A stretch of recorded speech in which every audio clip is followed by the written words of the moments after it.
The federal government has approved 470 billion naira special fund in the 2023 budget for university revitalization and upward adjustment of lecturers' salaries. Hi, welcome to What's Happening. These are the top 10 stories. At number 1, the federal government has provided 470 billion naira special fund in the 2023 budget for university revitalization and upward adjustment of lecturers' salaries. The Minister of Finance, Zainab Ahmed, who made this known at a briefing in Abuja on Wednesday, explained that the sum was specially provided in the allocation to education for upward adjustment of salaries for university lecturers and revitalization of universities. The sum of 300 billion naira is for university revitalization and 170 billion naira for upward adjustment of the university lecturers' salaries. At number 2, the Minister of Works and Housing, Babatunde Fashola, on Wednesday confirmed that the construction of the second Niger Bridge is now completed and will soon be released to the public for use. He stated this at an ongoing press briefing to present the President Muhammadu Buhari's scorecard in Abuja. According to him, the only factor delaying the commissioning of the road is the construction of the link road, which the recent surge of flooding has impeded.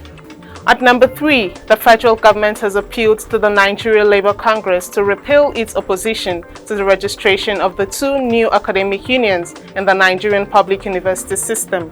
Senator Chris Ngige, Minister of Labour and Employment, made the call in a statement signed by Mr. Olajide Oshundun, Head Press and Public Relations. Recall that the Congress for Nigerian University Academics and the Nigerian Association of Medical and Dental Academics received letters of recognition recently by the ministry in Abuja.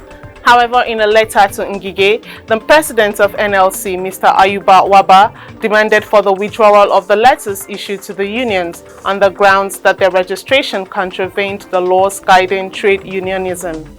At number 4, hundreds of pensioners under the ages of concerned pensioners in Benue State on Wednesday thronged the major streets of the town to protest the alleged 75 months of unpaid entitlements. The protest is the second time in 1 month the pensioners would throng the major streets of the capital city to demand for payment of their pension and gratuities. At the time the protesters got to the cabinet office that also houses the office of the secretary to the state government, they were denied entry.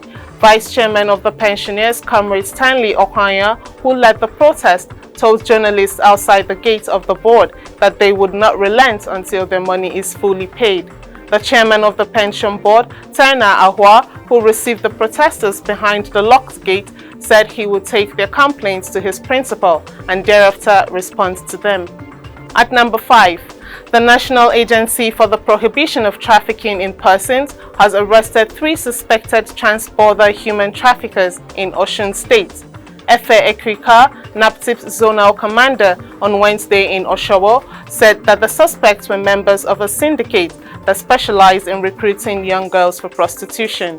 Mr. Ekrika said the suspects were arrested at a motor park in Ejibo local government area on Monday while waiting to receive 5 girls to be trafficked to Ghana for prostitution. He said the NAPTIP commander in Taraba hinted the Oshobo command about the suspects' plans, and undercover agents were asked to play along with the traffickers. Mr. Ekrika added that an investigation was ongoing to arrest other syndicate members for prosecution. At number 6, some financial analysts have urged President Muhammadu Buhari's regime to raise the nation's oil production to the OPEC quota as a remedy to ensure fiscal sustainability and reduce the proposed budget deficit. Sherifdeen Taylor, the head of the Department of Economics, Olabisi Onabanjo University, Ago Iwoye, advised the Buhari regime to raise the government's oil production over the projected 1.6 million barrels per day. He also noted that the regime could cut down the high cost of governance to reflect the current economic times. At number 7, the Nigerian Navy Forward Operating Base Ibaka in Mbo local government area of Akwa Ibom has seized 9,250 liters of product suspected to be premium motor spirit.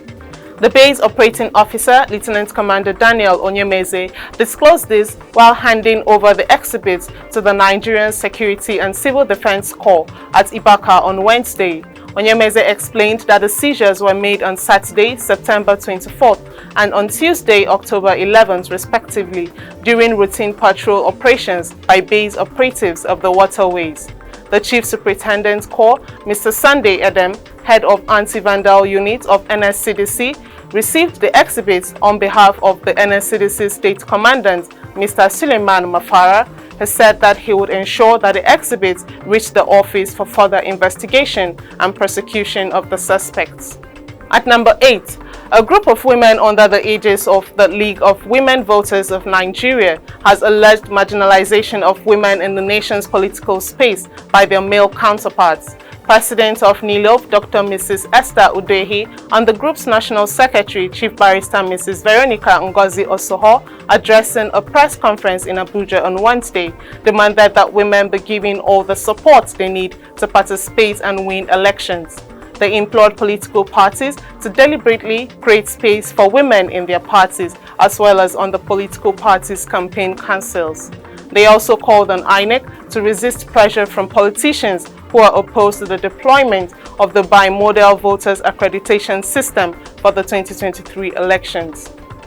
At number 9, the World Health Organization reported on Wednesday that in the next 10 years from 2020 to 2030, almost 500 million people worldwide will likely develop heart disease, obesity, diabetes, depression, dementia, and other conditions due to a lack of exercise. The Global Health Agency warned that the consequences would lead to spending $27 billion to treat diabetes, dementia, depression, and heart-related diseases. The organization recommends at least 150 minutes of physical activity per week for adults to prevent diseases.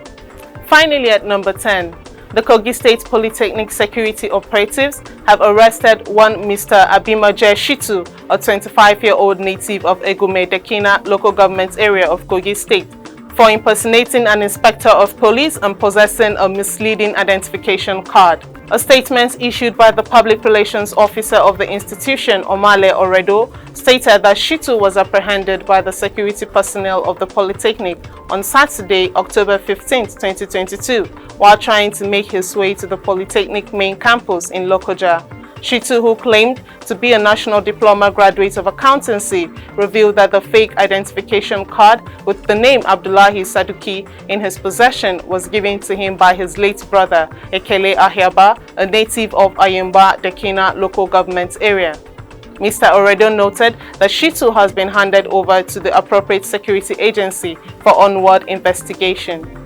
That's all for today. See you next time on What's Happening.